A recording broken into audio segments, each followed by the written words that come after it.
First we have our 12-volt battery, which then will power all the motors, which are protected by the fuses with a spare fuse to replace.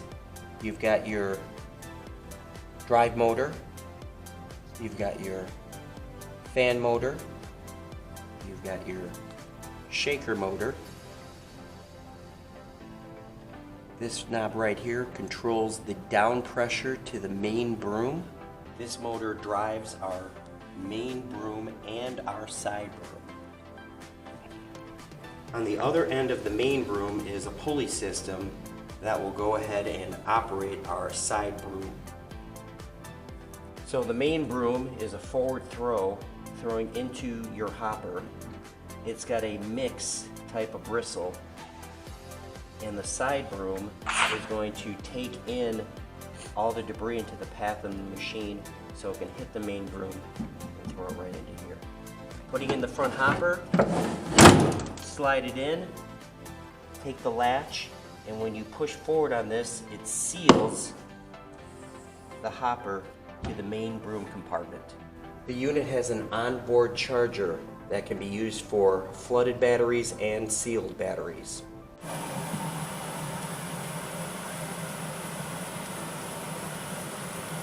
So all the debris is being tossed forward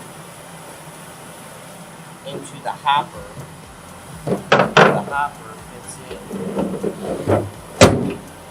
catches the debris inside here. Okay, then the product ends up in here.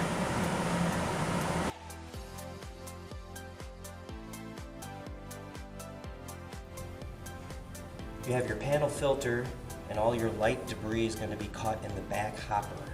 You have a pre-filter, which is going to protect your pleated filter.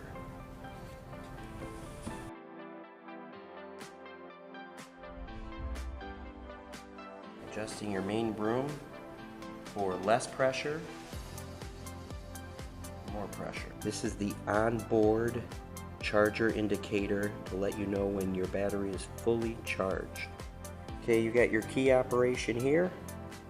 You've got your battery indicator here. You got your vacuum on, off, and then your shaker. This lever right here lowers your side broom. So that's on and that's off.